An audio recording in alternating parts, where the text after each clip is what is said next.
On doit mettre sur pied un état de droit. Au nom du Père. Et dans un état de droit, il y a une justice indépendante. Du Fils. Et du peuple. Ce n'est pas pour rien qu'on fait des constitutions. Nous l'avons promis. Pourquoi Mboké débat? Parce que ceux qui arrivent et qui sont censés prêcher par l'exemple, eux prêchent par le mauvais exemple. Nous l'avons défendu. Un état de droit, c'est celui où tout le monde respecte la loi. Si on bandi pour détourner bandi bako, mais toi tu crois que au balandi on a besoin. Balanda peko. Nous y avons cru. Mais ce que mon konza lobi abi bon likambako pona au salaire yo aux amona mainanga c'est vrai totanga kana yo tu vas en prison. Nous y voilà. État de droit. Les secret d'état c'est les magasins ma police on a vu que Kabila trompé batouana pour nani les Kabila akuta na kana ba envoyé spécial ou autant ba banda ambassadeur attends même l'air akuta na président Félix pour ni troisième personne ya raté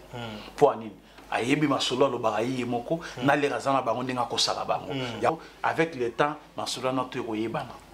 pour biso tozana bato to tindaki ti basta l'enquête na kingakati bato va na Congo ba bi kingakati te bazokaka taxi ki ndaka maloko bien ki na minkao ba ki na ti le roleka ndako mbuto nsele o l'équipe nsele ki ti muke premier au mona ba na munga o baza ko tema na coin wana premier wana gate de sortie Kabila yango wana deuxième gate neza na minkao ko leka maloko kuna ozomona kota ki na côté là o neza porte de sortie akende so mona so ba na munga baza sous place wana ba nani ba maroza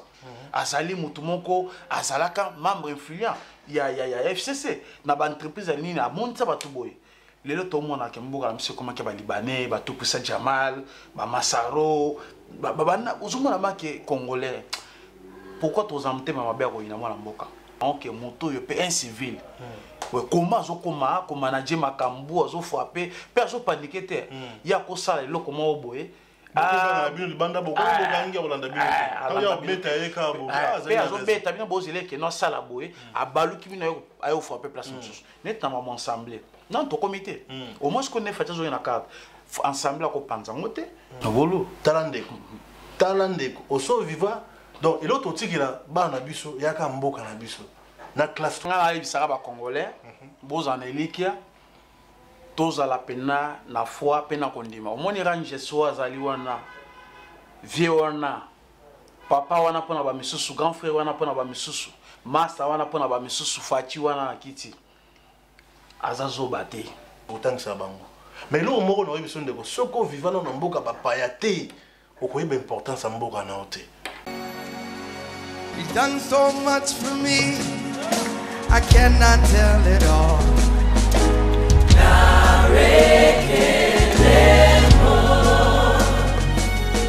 If I had 10,000 tongues, it still wouldn't be enough. Ya côté sumona biso moko tozo sala ngo na kati ya maison na biso. Donc tout ça là ba polo nyonso pona bino bato bwana ba anniversaire na bino ba convention na bino na ba église ba concert na bino boya to conseil la bino ba polo na prix ya muke na prix abordable boya ebele o eza maison na bino ezali shop na bino pona ba polo biloko nyonso. Donc to bengi bino on a zona pour faire polo ya zaye o polo moko so molo pakala o polo so ki ya nani boya o eza service maison ya imprimerie to sala ka ba polo nyonso to imprima ka biloko ebele to za ko imprima ba business card ba poster ba flyers ba large format ba polo. Donc boya ebele o ba congolais ba créer la carte to sala pour service ya imprimerie soko lingo imprimer loko oza musika to sala pe ba delivery ezali na ndako na yo ti liboso ya porte na yo okozwa delivery ya eloko na yo o lingi o imprimer poster o lingi imprimer business card o lingi o imprimer sticker o lingi o imprimer large format oza na poster ya bena loka mikemike ya imprimerie papa mama contacter biso on go design printing eza wana mpona ba service na bino oza kosala biloko ebele ba polo ya Congo o so apolo moko bo sepelaka nango okomona kango te benga biso na numéro na biso wana tokoyamba bino tokoexpliquer bino tokosalela bino yango tokotika yango liboso ya ndako na bino mais oza kocharge mwa fees moko moke mpona ba delivery na bino. Donc vraiment c'est mingi o maison na bino bo sapoti biso biso pe toko sapoti bino donc yango wana sepeli ya bino.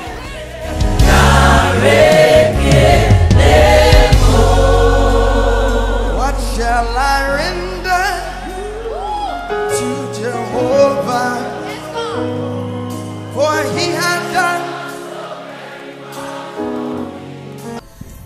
RVS, Ricky Lusamba, Ricky Lusamba, Ricky Lusamba, Ricky Lusamba.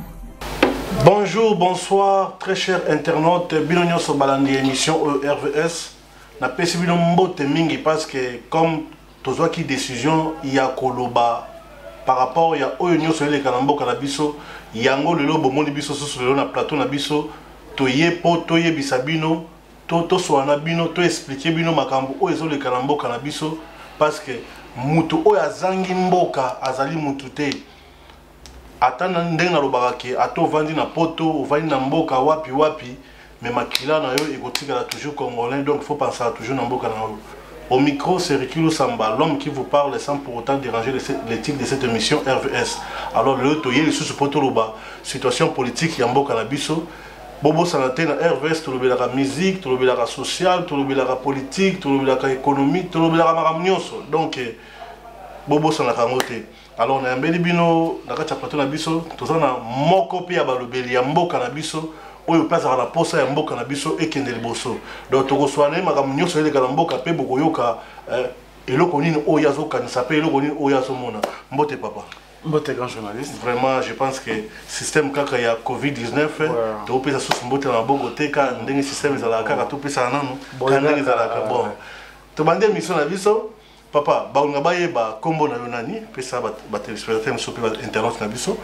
En tout cas, merci beaucoup d'abord na Yomoko, Mbouembinga na plateau yo. J'espère que vous allez grand journaliste en beaucoup yo bakoki au channel Wotembede. OK. Et aussi merci mingi na patience parce que rendez-vous à l'élo, ils ont trop vraiment longtemps attendu. Bah appointment to pesa ni belé rendez-vous manqué, mais quand même l'élo nous avons disposé le temps que tout le monde c'est pas mingi quand même na honnêteté na yo na ko accueillir nga donc na plateau na yo. Comme on ngai Maintenant, on va botter les gars, ils ont la rapport le monde tout, mais bah combo ya bah combat à n'importe quel tour de l'imboka, dans un bah combo bah benga belé, bah benga combat lumbe bazali, mais sous le c'est pas de Moïse, mais sous les dérangements de la ville, mais colo peut bah si nous les gouverneurs de la ville province à Pérou donc. Vraiment. Donc voilà, oyo à quoi tirer oya. Dans le gouvernement de la ville, il y a les gouverneurs de la ville province de Pérou. Province de Pérou. Voilà. Vraiment, dans la Pérou, nous sommes sur notre place, vous allez s'abonner massivement. Ceux qui ont bosso au talent l'émission, tous ceux qui ont bosso au monde, Paul Moukine, dans cette émission RVS, s'abonner parce que avant de le cas souvent, tu as toujours Marambo, Yamboka, situation politique Yamboka la biso. Alors, santé dernière. Nous avons sunga malgré la Covid mais payé tous les lieux baïké donc ba misu ba robela mais nous avons quand même sunga zo la biso boka si pe na bonne no yé tous allez toujours en vie tous allez en bonne santé donc ma bota pe nyo surtout allez kimia ba ndeko surtout pe na zana ba mo ya mutema surtout groupe tout donc ya mukamate tout place bozali ya bino élément yoana apesi no pe lo sa ko na mbote belé ba ndeko langa pe tout. Il y a la diaspora partout dans le monde, tout le monde a échangé dans le téléphone. Na combo ya lite à combat, ingeta combat de la liberté, mbote la bino. Donc pour dire que nous y posons les mots ya ba combattant, oyo ba bundi la pembo ka oyo ko mati na niveau eko. Voilà, to bundi ebele na bandi lite awate, lite bandi libanda. Mais ti peler pe na ko se trouver na mboko lite bandi na ba 2009. Blair Papa Tshisekedi na mpepa élection 2011. Bah ndeko ba avancer en gros ngana ko joindre l'élite vraiment normalement na ba septembre 2010 donc titi lelo to sa victoire ya bit ya likamto aleki na ko lukela. OK nalandio bien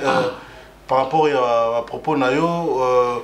bit est commis et atteindre pendant objectif nango mais apparemment comme si il y a des gens qui disent que jusqu'à maintenant l'Itouana comme si nous atteindre objectif nango te ndenge ni yolobi ke l'Itouana ici atteindre objectif nango. Bon, ngai pena na place wana ndenge mingi faut obeta c'était na bande ko banso ba congolais biso ba congolais tout ça quand on a mbokaté moni congolais ayebi makaola mkana tonga biki na patriote congolais faut maka songer à penser na mboka na ye les autres songer au penser na mboka tona mitema parce que nzambe aider Congo nzambe aider Congo mais le nzambe aider Congo to e baraté peut-être to bazana miche belé pourquoi nzambe atia bomengo belé na Congo mais akela ba congolais parmi biso ba congolais to boule que to tanga to na ba kela sa minilai mais to zala pena na bonya na motuté ozo comprendre to e ba utilité mboka na biso te congolais mona la mokali la poto mais eza na un pakistanais somali azo lela ka bien que non ne congolais la soki na aéroport belgique o sambeli nzambe ndenge pakistanais alela ka indien alela pona kwa na Congo donc so to bi valer à Congo te c'est marato donc en fait congolais so ba bien que changement dans la Congo te azaromi kosa disons peut-être exemple tema mabe et manque à voir il est là au sala et aussi même peut-être na katia niveau élite na biso lelo et ça peut manquer ya discours ils ala qui va discours ya optimiste moko boye na bimana za la combattre pour na se retrouver na chama kele ba ibanga na chama kele pour na peut-être tout le monde a un télé boye bébé saliti ani na beta no c'était le bébé saliti na biso et ça cause un objectif. Il y a discours tous à la Guinée. Tu as dit la Kabila. Mais le Kabila a sousté. Pourquoi le discours est changé? Pas discours pourquoi est quelqu'un à l'accusateur, boy. Au fait que toujours ça là, Tomiebi, pour Nanga, Congo a changé. Objectif, tu as dit que Kabila dégage, Kabila a son embocate.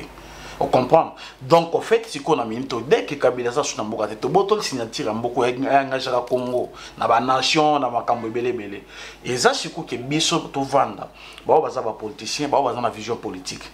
Et tout continuer la lutte pour nous aider moi dans Mboka. Offensivement, tout récupérer pouvoir d'auto récupérer contrôle total ya Mboka na biso. Ozomona. Mais pouvoir ils a déjà na Mboka bayi ba Mboka donc comment. Oui, Bolandi Binomoko, Wanizalaki Paul Mokendi, donc pour naïe combat, place Zalaki, n'a place commis, ça dit combat et atteindre déjà objectif nango. Alors, mais moi Namboka, Balobi que oui c'est vrai, pouvoir et l'équipe pacifiquement, mais physiquement comme si bazo palpé en côté, comme si bo pesika pouvoir, tout élection salami. Président Moussa Azui, mais ils ont mon consommation sur des méthodes de makambo. Non, surtout on a bateau bazolo babilo quoi les alliés bateau bazako maîtriser les choses te. Mité manabango place bazali ba bien on a bichoqué monter manabe ba congolais totika. Oso comprendre. Mais parce que tu sais que bazo mona makamba passeport depuis ba que non passeport ko kita bakal moko ezaka kuna na kati. Bilonga kolia eko kita peuple lobi souffrance et l'équipe atata on Kabila zalaki na habité bakal moko ezalite pona mamora passeport ba yebi bien que non tout dans le lo makamyo surtout zo ke na kozala régulier ezalaki eza ministère affaires étrangères muteta maman solo a passeport et ba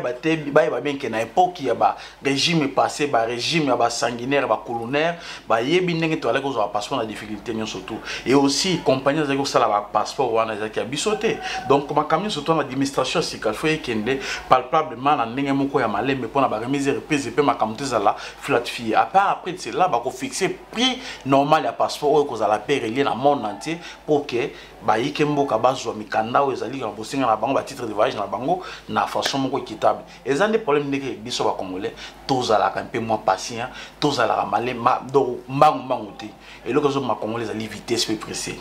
na zongi na moto no tunga liboso ya makambi yao pouvoir effectivement dans ma boka mon mboka le président Fachi mon mboka Félix Tshisekedi Antoine Tshisekedi Tshilombo yende mtazali mokonza mboka PC lui le patron du Congo numéro 1 yende mtazako engager Congo na biso DRC les grands Congo partout dans le monde entier donc tout bazolo ba non mascarado Kabila ezali bato bana mitema mabe balinga ba biso discours bakolo bati. Vous comprenez, bah ebi discours à colo bâti mitema, toi ebi to coutuera bateau to ebi banani baso continuer à toujours kaka qu'on s'aimer bah désordre pena bah division bah bilo mo bah division qu'on s'aimer bah confusion na mita bah congolais pour que congolais ça la toujours kaka aveuglé donc ebi yango mais bango moko bah bien que non pouvoir ça son bon na bango te pero bah la pito continuer mes choses j'espère dans des terrains. OK, merci beaucoup. Bon là RVS TV International, ceux qui ne sont abonnés c'est la seule façon de soutenir l'émission Oyo, s'abonner partager en gros, aimer en gros, donc et aider Moussala et Kende Liboso. Mon amboka Paul, tout le ballon de Makambuya, tout Dakasenda, tout moni par rapport à je sais pas Salaki, Nabi qui a des informations des kaki, mais peut-être cause à la suite en plus il y a Kolobila Makamsos au Penda peuple congolais ba quitter baloba mais par rapport au Nenga Banda qui n'a Nenga Suki au Kogolobani. Bon, en tout cas, Nenga Banda qui n'a Nenga Suki toyeba qui bien qui biso ba toujours en vision et toujours croire na changement na mboka na biso. Puis toujours croire na Nzambo apesa biso Congo. Et ngai surtout bato ba yebi ngani avant na ba on encourage bato aussi même les tozara na ba lita balabala. Oyebi ke ndeko lobi na quelque part maintenant ndeko monta là na na bi Nzamba merci mais oyebi ke lelo masolo ya barma tongolo to bossa mam ketozaki chaque dimanche biso tozo bunda na kaka ndeni na koma na barma tongolo ndeni ni boye tozaki donc mbutu to mso to koma ndako ba retard mabota misusu pe e ba menace bitumbeleka ba division pona ka makamoli tamboka donc makambo ya tundaka sende na kumisa Nzambe parce que zana no yango mokote makambo soki na ko échanger monika ne toza ona mo tito koma septembre bakasi kebela FCC ba otombe to yiba kaka na buzo bana bango Nzambe akomisi ko confondre bango bakanisa benke Congo ezali ba individu mo ezali parti propriétaire ya individu mo boye mais ba yite que non Nzambe pena ba koko na biso benga bankambo bazoki ne kosala donc ba miracle pe système toujours mikolo un système ya mukishi donc il tient tiseke de mulumbo aza ko incarner au moins depuis même ba ya ba déposer na terre ba centre na ye makambo belezo changer confusion komi okota na kabila donc tunda ka sende atapeka côté sans koyeba utilité ezali première fonction ministérielle lo ya ju depuis sali 18 ans na kana bango mais bozo bande ba mesanisa ki ko manipuler ye mukolo marque wana nanenga koya koya na buzo bane akantseki lokola bien que no yeme na bango ne babengaka à intervenir mais ayebi jour ba ki kokuta na dernier rendez-vous ya Fachi na le sénateur Kabila ayebi masolo président Félix a imposé que yo ya kana batuna yo boela ngako ola kisa batuna yo akonga na tosinya o Kabila okaki même pas ko prouver ngona miso batu c'est la raison pour laquelle mon aki même médiation mon est-ce que c'est joueur qui na nini wana donc batu belé baza ko za la aveugler moi batu belé baza za la confusion ba ko kanga minoko pe et ko souk donc batu belé ba ko souka ba donc non koyo ayeba ki ana vision politique a pena mona mboka ki na changement ya ko aider mboka na biso tundaka c'est ndazali donc nakoba pona histoire neza déjà passé tout fini gadam fini ko Cécile donc na minute ko masolo zo ki na continuer parce que gouvernement yo et ko apé kala mengité ilunga ilunkamba ça déjà donc na porte de sortie donc Fatia za ko incarner pouvoir ya Congo et mboka zo ko avancer zo tambola bien j'espère kala mengité masolo te aux arriver. Donc pour nous, Fachi le président Nzambe atindeli biso po Congo ça dire effectivement parce que ni les hommes on a depuis 70 quelques Mobutu akata diplomatie na Israël yo yebi à cause ya discours ya lobaka na charte Nations Unies qui entre l'ami un frère les choix clair ozomona na biloko wana Congo zaki déjà ligoté emballé na mulele Fachi ye afungoli ba diplomatie ya mboka apesi Congo maboka Nzambe yo zo ibana ke ndenge passeport na biso congolais avec struggling na niveau bien 16 ans no cher mais na niveau ambassade des États-Unis avec ni mo n'importe qui mais ti lelo quand même les États-Unis balongoli biso mo frère moko boye tozala ki ofuta na pona ba attribution ni ya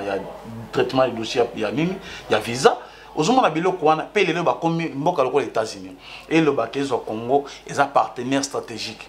disons tout le bas ozomona quand même que non il y a un changement ezali et ozokende malé mais ça problème du temps malembe ba Congolais bazala kimia vaut mieux na mona mboko to avancer atia mboka na rail après c'est là mususu ya continuer na avancement mboka oleke to banda ko palpiter na mitema mabe pour rien du tout Fachi azali président azo ko incarner changement ya mboka Congo. OK, merci beaucoup mon mboka Paul Mukendi na ba intervention na yo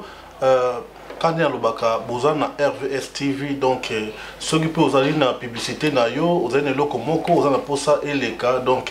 numéro la biso ya mwana au kobenga vraiment tout ça la marketing il y a maison na yo et le connaît ça aux en pour ça mon mboka yebisa biso siko nanu tomoni FCC IDP c'est ça là qui marche et ça qui marche pour na nomination il y a Rosa Malonda. Naïbité, est-ce que Rosa Malonda, premièrement, vous avez moins d'informations par rapport à Rosa Malonda? Bon, Rosa Malonda, Rosa Malonda, n'importe qui, c'est un moteur, cerveau moteur à CENI, depuis l'élection 2006. Donc, Rosa Malonda, cerveau moteur. Papa n'a pas zalaki donc zalaki disons nani malumalu c'est nanga Rosa Malonda donc bazalaki ba ngo ba cerveau moteur mais baton ba yeba na atende ni babimisa banka bo mona Rosa Malonda zalaki je crois na kati équipe de base ya moteur ya disons baza ba ingénieur batala ba serveur central donc bureau stratégique ya CENI c'est Rosa Malonda donc il va bien que même nango zalaki na kati équipe moko mais l'air malumalu kufi talibengi noté to bimisa nanga ndomoni babimisa ki nanga après l'air nanga sikomo bengi noté effectivement masolo ebongwani ndomoni siko aussi les stratégies namba babimisi troisième pion na bango qui est Rosa Malonda donc Rosa Malonda c'est un type morazali très dangereux pour na mboka na biso pe surtout pour na élection donc baza bato moko pena bazali wana pour na masolo ya ba tripotage ba processus électoral donc c'est tout à fait normal ba contester ye ndenge parti du peuple parti des masses, parti où ils allaient incarner changement et espoir à la Congolais. 37 ans d'élite, papa, ils allaient n'importe qui était. Donc, ce que là, histoire à partir où on a Israël, dans l'histoire biblique, il y a Israël, c'est tout à fait presque. Donc, même quand il y a Fatih na pouvoir, ils allaient qui déjà. Et l'Obama qui n'a pas celle encore, l'Obama qui a pas politicien pébélé, va témoigner sur arriver à Fatih à pouvoir intégrer le président de la République. Donc, nous savons bien que Batoyo, Yebi Masolo, Balobaka, tout ce qui est mis à bé, Tony ma pouvoir moninga celui le président de la République, tout ce beaucoup est avancé. Donc, Rosa Malonda déjà, merci pour aussi le président de la République, Nenge. À tali volonté peuple s'exprimer à bois qui est lokoana et aussi toi loi nanga donc parce que des personnes qui étaient na baba là et tambola qui prend en compte des choses les ala qui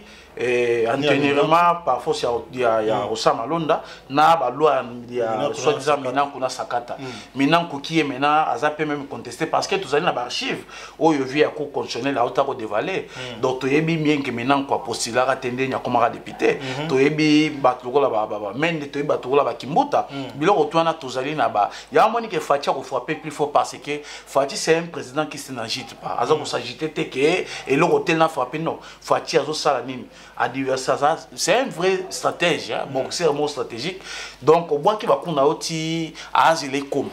Donc les raisons obimisa mon quoi frapper dire. Donc c'est un peu ça dans un politicien faut agir à bon. Donc pour na biso minute au moins TFC zongissima. Rosa Malonda a intérimaire dans la minute tu es allé ba monde ba confession religieuse ba qui peine désordre parce que tobo ça n'a pété église ambition catholique je crois cardinal la sous catholique n'a une chance pour la Congo qui papa ya ocho ke no mosengo donc vieux azali si place en tout cas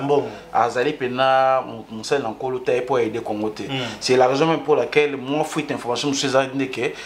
Vatican chez déjà des sujets pour nous suspendre bah PC chance à pour notre politique na église à salmine ya conseil là donc tous allés dans les bons comme si ça un peu facile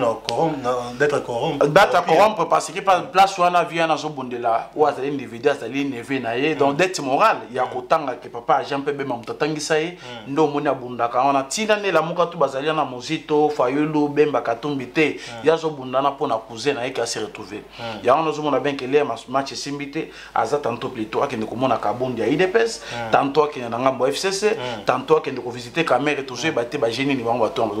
parce que batambola pour 15 millions de dollars mais le lot justice est tombé bakangi mutu kaka mo bino bwakisa pour 15 millions mais ayibi plus que 15 millions tout le monde a silence radio na ba télévision na ba radio mutu ta commenter même même ko activer be ko soutenir justice wana ke ba ke liboso to tu ko perdre des jugements comme Makassi, mais rien du tout. Nous sommes en tête quel jeu rien du tout. Quel jeu roule dans l'église catholique. Et aussi quand hier avant-hier des jours passés, nani abe donation sur lui allé porter parole à c'est quoi tu visiter Vital Kamerhe na prison. Donc basali une affaire pour Tazimoko boya 2 heures basola kini baso disposer avocat c'est nous qu'on a disposition à Vital Kamerhe.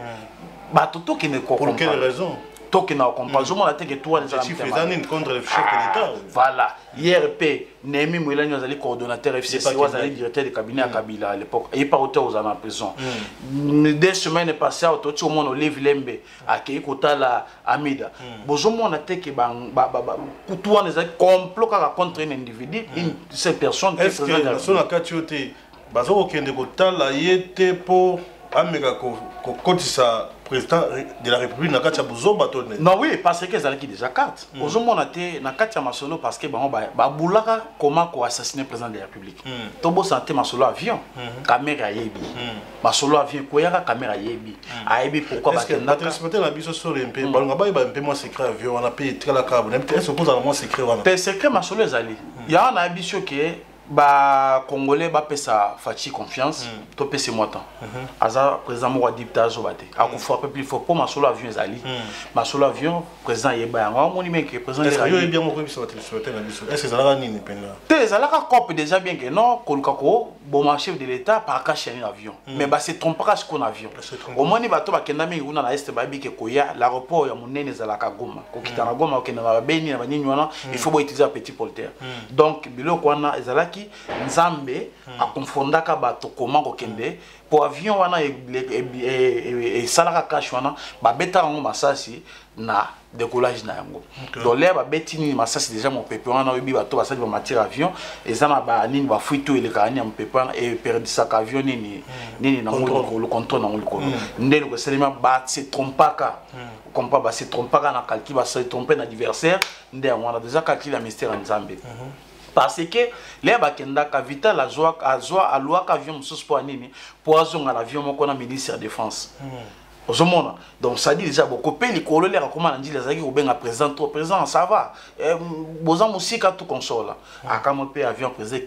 kita ayebi apprendre quand déjà kita na kanda attitude de président changeaka ozomona donc caméra yebi ezaki déjà complot na bango l'air complot n'est raté ba est-ce qu'on y a un deuxième complot comment ko renverser président de la République au jour ba interpeller caméra na matete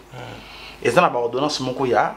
ko extendre ko prolonger état d'urgence au président Signaka Bengaka président Sénat na assemblée basolo na bango mais eza bilo retourne les salemaka ceux qui assemblée Sénat baza d'accord basala la ordonnance et proclamer na chaîne nationale après ba ordonnance wana et kenda na cour constitutionnelle caméra yenda tika on te poigné ceux qui ezaki pona vie qui tenga sauter deux ezaki mobulu wa coup de jambes nde omoni tambo mbaka kamba mo pazala ki sire que ba ordonnance ne comité toche en accusation ba moko to convoquer congrès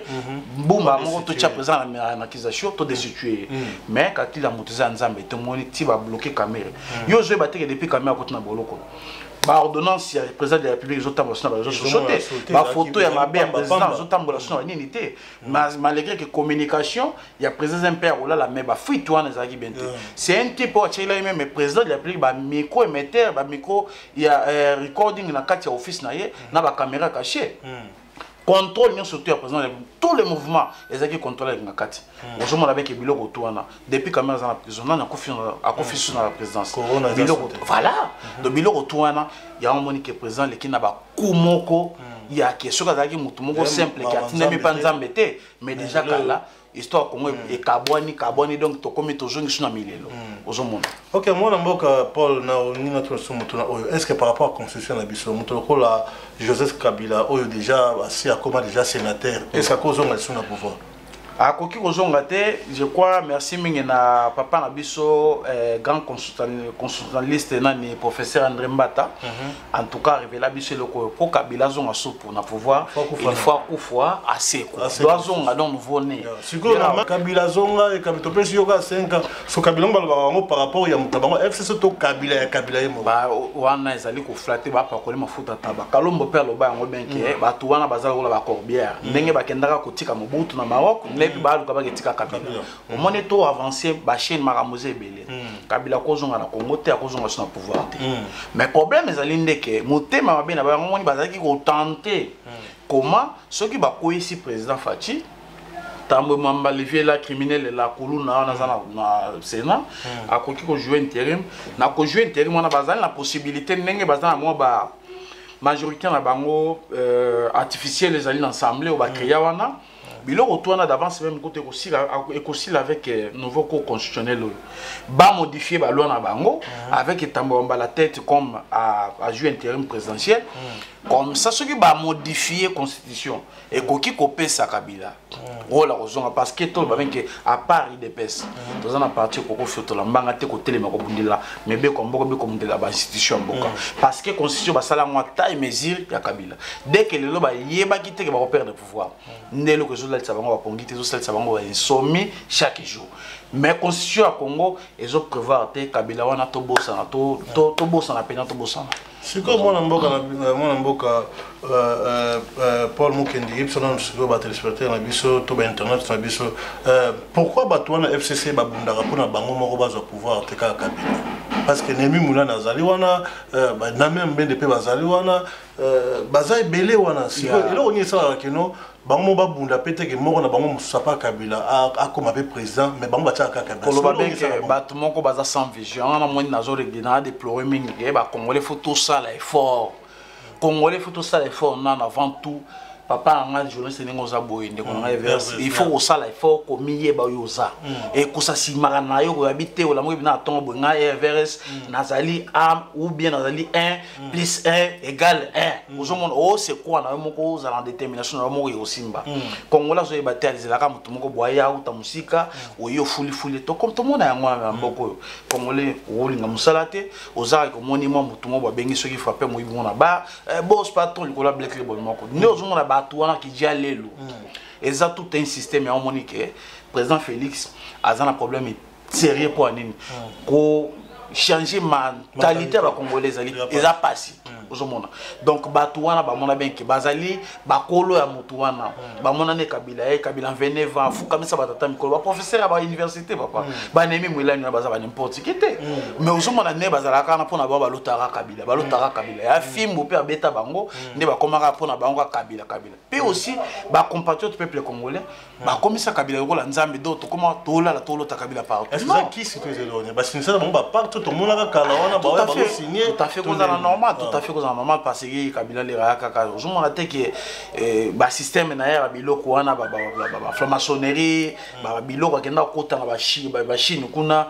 kasaya pour envoûter ba toana tout envoûter ba toana ba e ba ratenya osala pona bango c'est kabila ouvrier tala le mutu la Kalev Montoragi numéro 1 service à aner mais ko sanga ta soni o la ti petit chez un individu moi muke muto ya nyoko la bino ya ba boot o teme pe o sala o la ti pe fiji ya kabila o sala marché ke o to tele dictateur les ba comme comprendre les dictateurs na Congo non ba juité non ba comprendre les dictateurs te ba ko mona ya pe na bien l'air me be comme ko vendre la justice o vendre ba comprendre donc on moni bien que non na mukuse ba tona ba sans vision peuple congolais faut ça l'effort tomie ba ko tozali tomi sasimaka to si yango moni benke bato baza sans vision to sala bazaka bongo c'est comme marche à FCC pona yo au moins qui on dit est-ce que makambo bango bande ko défendre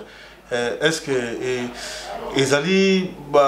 tout défendre makambo ils allaient juste tout ils allaient ba cause moko ils injuste on a biloko moko balali balamo ki répondre sala ba sentiment na bato be ko se faire voir hein pe on a qui peut ba okabula pe ba mbongo kasi on a obeti bazaka toujours na manière na bango moko na parce que un an plus de 5 millions le kota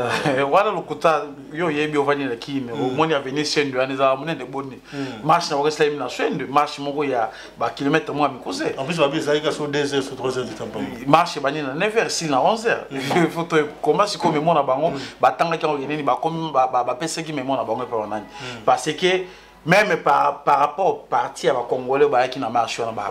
ki mbongo ba ki bita marché te bosali marché bozo ba bita marché te bozo bisa ba compatriote te to tambola pona likamo songolo pakala marché IDPS bana benge non pona rosa na toi loi minanko preuve la pi ba combattant IDPS bravo ba combattant wana ba la ki sa force na bango moko jour liboso ya makambi ya loi rosa malonda au moins ne ba bloquer ensemble toute une journée ba nani ko accéder na hémicycle ya assemblée et ça les maraté aux hommes donc marche à la muka et ça qui peut toujours les mêmes choses malgré ba contribution ça là qui va monsieur sauter pour na ko ba réforme ba institution ba monsieur sauter pour na rosa malonda mais il y a FCC la bit na ngozala nini ba tambola ba ngote to ni dictateur te mais dictateur na meli ba dictateur pour ba kanga ki nani tunda kasen pour le président a nommé à salir remaniement dans l'armée na justice. Bango baloba ki que bato telemela comme si parti à coalition mususu ezako ko zaba soit pouvoir et coalition il y a parti coalition pas juste pouvoir les ali pouvoir comme si président comme ko bossa na limite na ya comme kota ti président bossa limite te ba bossa na te que ceux qui bazo pousser président à biloko en président ko chicoter bango plus fort parce que ne baza déjà départ baza okende pour ani ba éviter que non maramosi changer baza le mo te président juste pouvoir mutu mo te zali pouvoir sélectionner la présidente de la République ou azali na pouvoir plein droit il y a nommer c'est le président qui nomme et qui révoque donc cause à la tête ceux qui premier ministre a contrasignaka ils allaient pour une situation qui est gouvernementale ne peut ça droit wana mais signature il y a premier ministre ils allaient na limite na yango l'air yozate il faut adjoindre il faut préparer intérim na yo na ba ministère tout ils allaient bon il y a wana basalaka vice ministre et vice ministre donc dans la façon ils allaient palipite ezosala bango parce que vieux Beno Lwamba oya président cour constitutionnel et ça chicoté bango masolo tout fati et ça yebi ya on moni ba palipite tout wana ko luka skondeni ba ko luka confusion na mitu ya batu ba congolais bazamwa deep ko luka ndeni ba ko luka ba mboye citation bazo kansala kwa ke congolais za toujours bololé a yebi susu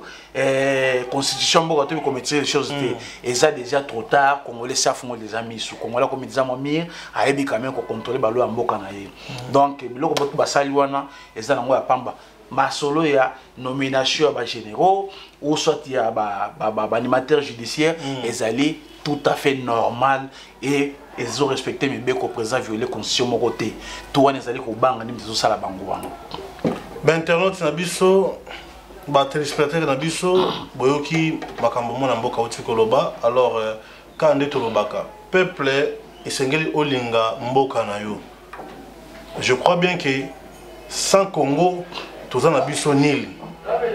Mutu samboka, ozali mutu moko, mutute. Donc, tolinga mboka na biso, pomboka na biso lobi, et comme ndenge bamboka mutu ezali. Vraiment, je pense que ceux qui ba congolais nyonso ba komi na mentalité to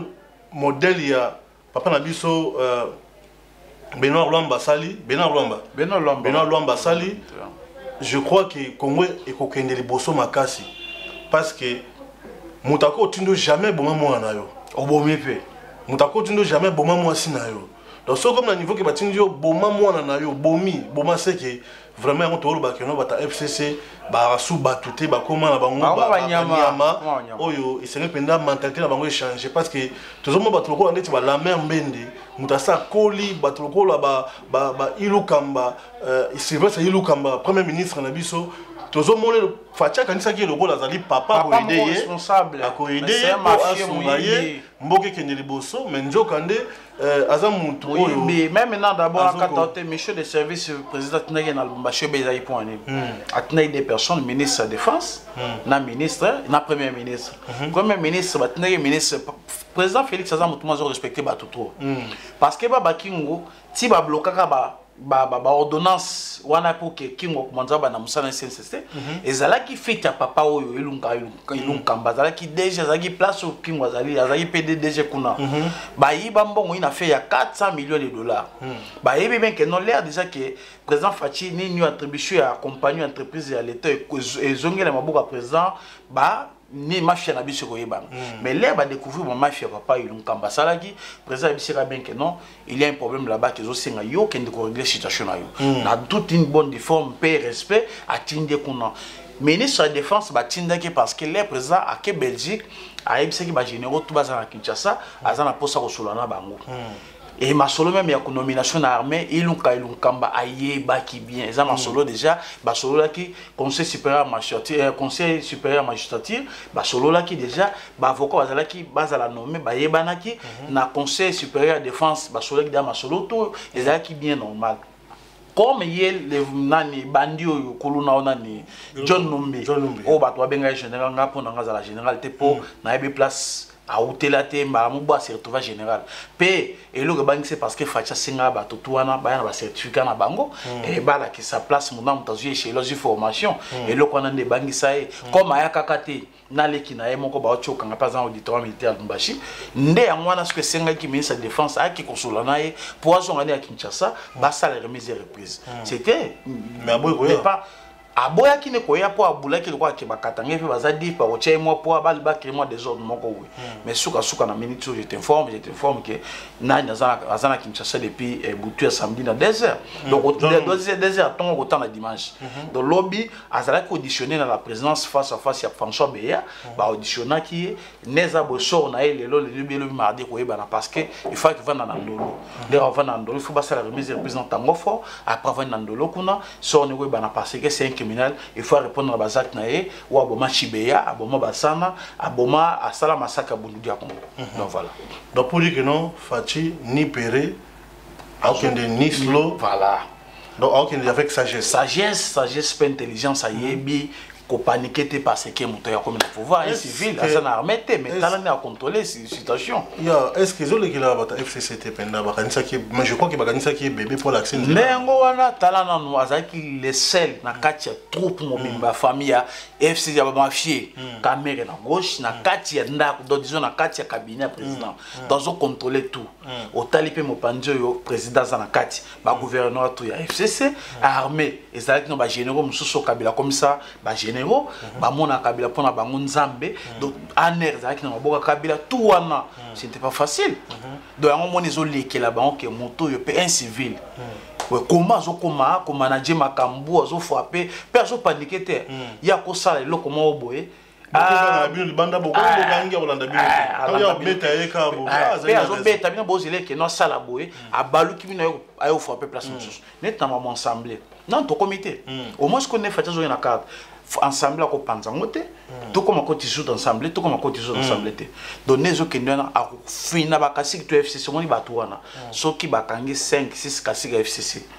majorité na ko panza na ngo moko pe même vers ko continuer sika oyo ari moko otaka obima avant papa Beno Lomba a démissionné balobaka ni FCC les plateforme électorale basangana ka komake bazala fort pour gagner l'élection et les plateformes politiques étaient qui que ce soit et sa majorité pe sa premier ministre basala en violation de constitution mais d'une part président Tchara Bango Mutambo parce qu'il a choisi comme bazo président que la majorité président Tikaki Bango mais ce qu'on est bazo que les cartes nous surtout au-dessus na ngozo la président yem ta ma victorieux aux hommes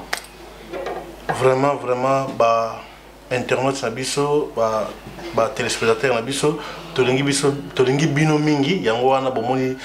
tozana posa bino boyeba penze belé bo s'abonner vraiment massivement na kata RVS. OK moi na mboka papa na biso Paul to so no mom ki to na par rapport ya marche ou ya FCC to mona ki nani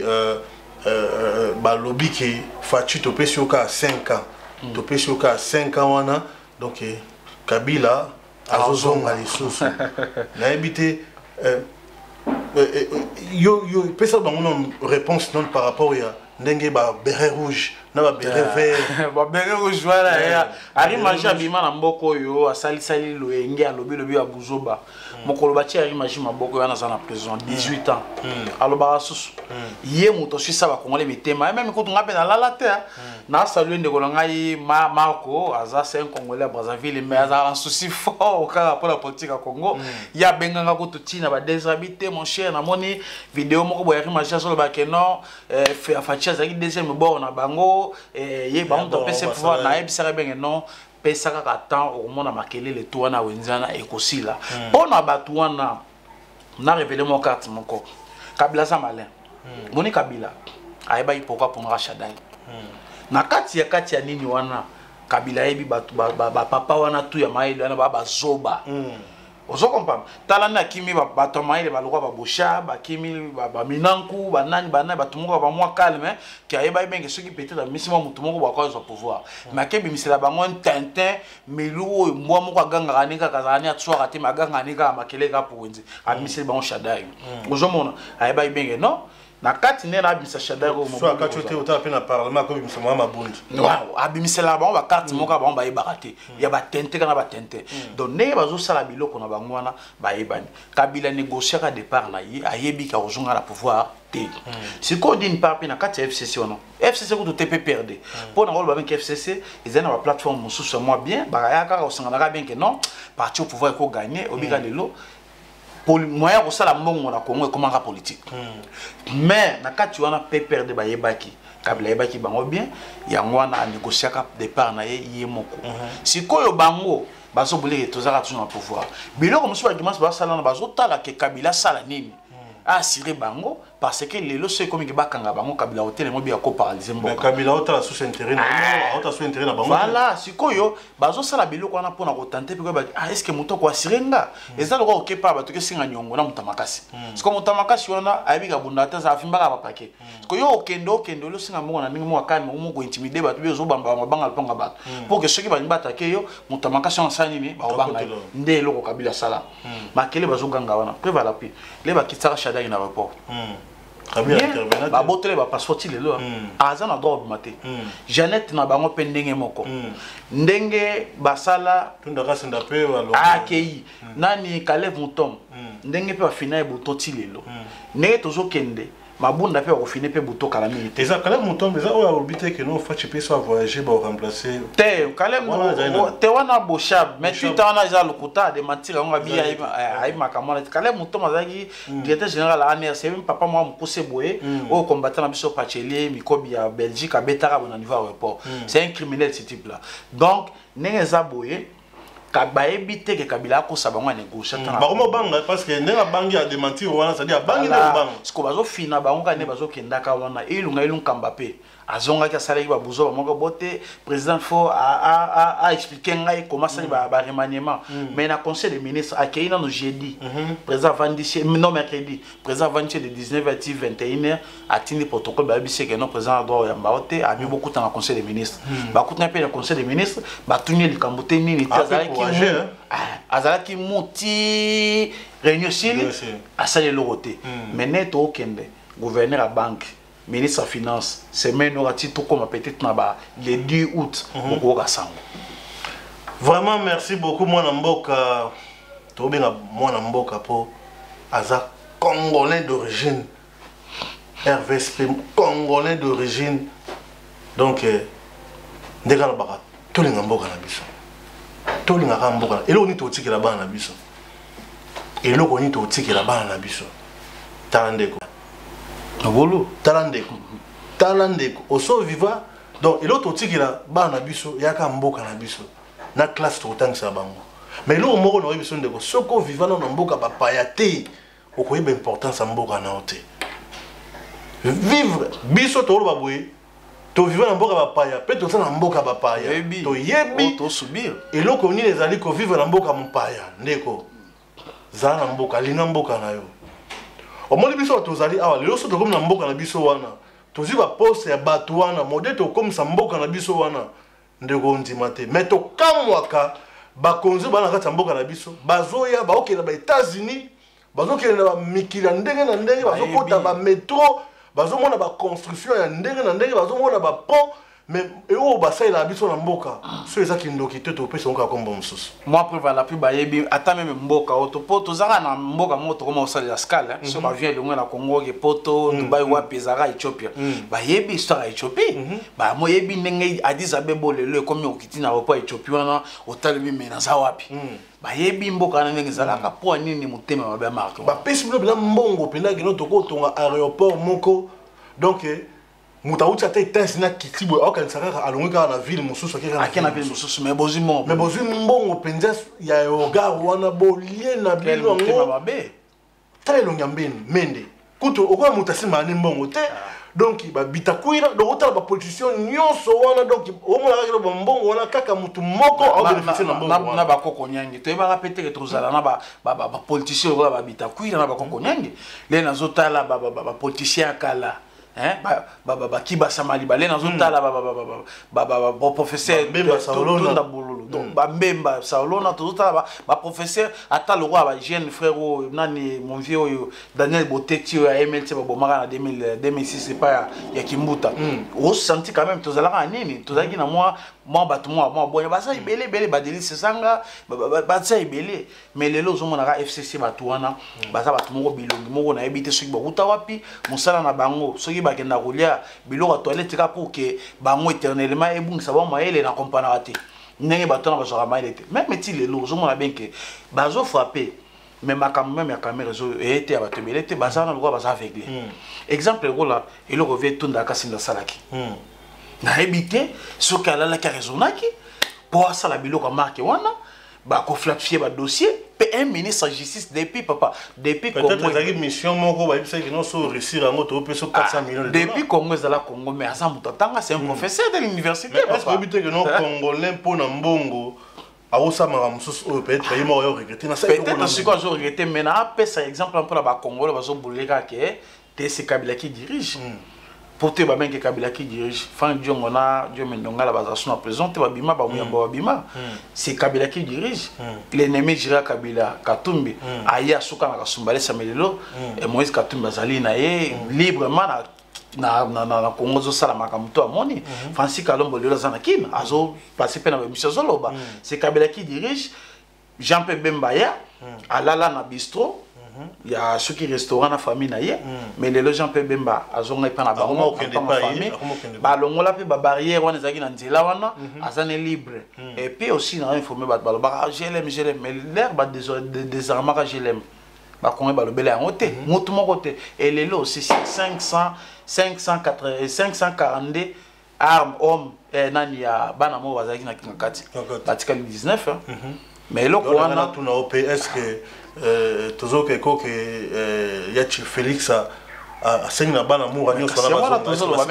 wana ezali ba secret d'état les ba secret d'état c'est les magasins ba police on a biso que Kabila trompé batu wana pona ni le Kabila akutana kana ba envoyé spécial wa otaba li banda ba ambassadeur ata même l'air akutana président Félix pour ni troisième personne ya raté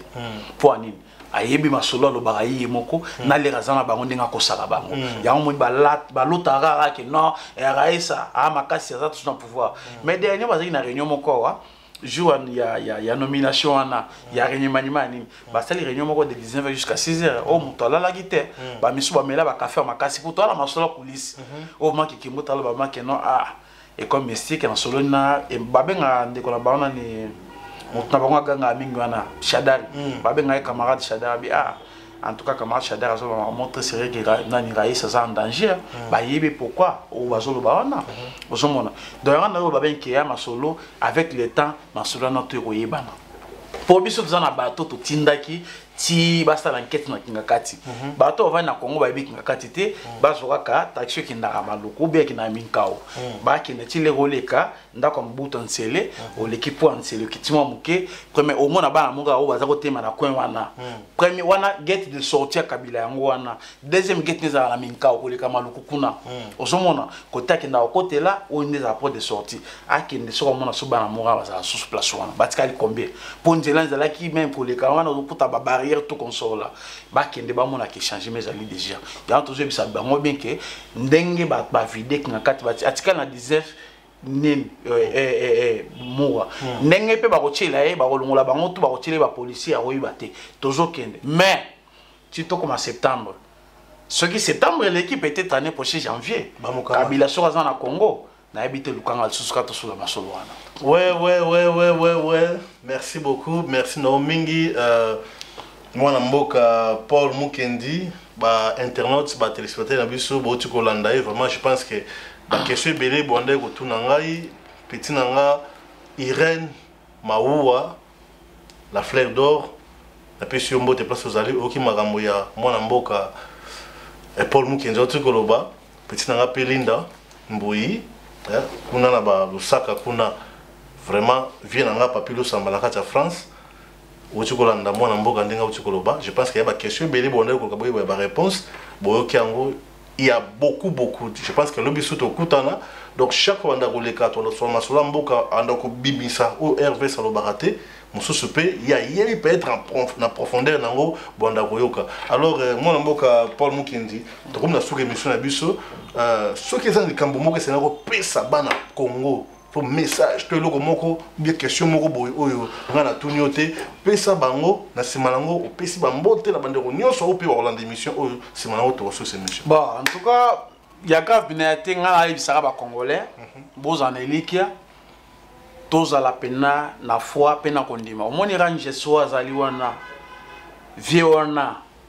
papa wana pona ba misusu grand frère wana pona ba misusu master wana pona ba misusu fati wana na kiti.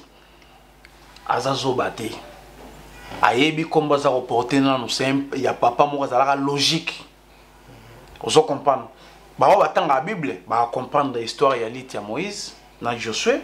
ba comprendre pe lit ya papa Tshisekedi na Antoine Félix Tshisekedi na pesi no mo examen wana ba misubo limbola ezali n'importe qui témoigne ba biso soto ko lelo ke to soutenir to loga to ganga ka awa to betela bambula awa to ke na ba traiter ba Mozambique pour na ko sensibiliser bato.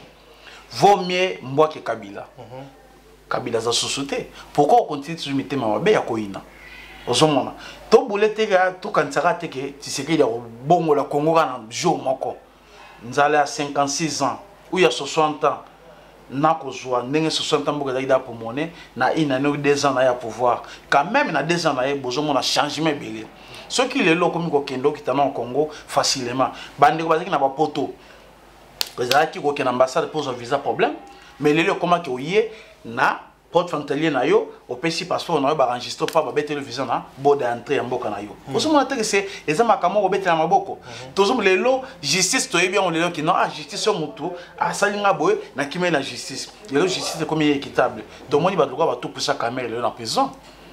Mais à part non caméra bazo bo sana que ezali ba DG ba entreprise elle était belé baza na prison. Ba ebité qui était ba nani ba marosa. Azali mutu moko azalaka membre influent ya FCC na ba entreprise ali na monta ba tuboy. Lelo to mona ke mboka monsieur comment ke ba libanais ba tout pour ça Jamal ba Masaro ba na uzumona make congolais. Pourquoi to zamte ma ba ko ina mwana mboka? OK, misala ina ngozo mona na. To pese chance pénantant to appuyer na sengi ndeme mingi na ba combattant bazali libanda partout dans mokili ça peut être nganda hotel voilà slogan na to bosana yango te exemplaire nini to pesa parce que baloba men que lit za na limite te combat il y a délivrance ou bien il y a libération totale ils za na limite te combat ils a état d'esprit. Il faut en esprit la révolution ou ba auto yebi na ba kombo ba rumela ka pe na ba lit. Il faut toujours na bomoko to soutenir moi na mboka ba combattant wana ba langage échanger te tous ala toujours together to bundela mboka na biso to appuyer moi na mboka pour la liberté totale. Ba oyo ba kitape kombo zo samsa ba zo ko appuyer sur place. Biso be ba to libanda to zo ko appuyer. Même pour nanga na vandela oni na sali avec ba membre na ngai pe amukamate to za na bango. Bande mingi ba DJ Frank ba maître Jaguar ba Sarkozy bande musu baza mitisme passé par là to sali moi clique moi je crois to bande ni wana le ba confirmer aussi là il y a ko banda ko patrouiller to za déjà na ba biloko to saisir ba na to saisir ko yeba ba politicien ba somba banda kwa wa ba généraux ba politicien ba zo somba da banda ko pona okimisa basi na bana na bango biloko na ko za attaquer parce que mbongo za mboka ba congolais il faut zonga na mboka Congo ozomona do biloko wana. Il faut toujours aimer, Congolais partout vendre, créer mon idéologie na yo, indeni no koki ko soutenir, pouvoir en place ko soutenir mboka na yo avec na makanti na losambo na nini tout et ko za la malamu mingi donc na pesika mote na ba to ba yebinga ba mona nga kutanga kombo mabe po baza ebele na mingi mais moko ya nga ya kati levé disciplinaire vraiment à Cape Town amiral Diminzala losako wayo mon vieux. Merci beaucoup tout le monde bino Mbalasima bye. On doit mettre sur pied un état de droit. Au nom du Père. Et dans un état de droit, il y a une justice indépendante. Du Fils. Et du peuple. Ce n'est pas pour rien qu'on fait des constitutions. Nous l'avons promis. Pourquoi Mboke Beba? Parce que ceux qui arrivent et qui sont censés prêcher par l'exemple, eux prêchent par le mauvais exemple. Nous l'avons défendu. Un état de droit, c'est celui où tout le monde respecte la loi. So mokonzi ya bandi ko détourner bandi bako. Mais toi tu crois que balandi wana bazani. Balanda peko. Nous y avons cru. Mais ce que mokonzi alobi abi bon likambo ko pona osali yango yo oza mwana mai nanga c'est vrai totangaka na yo tu vas en prison. Nous y voilà. État de droit.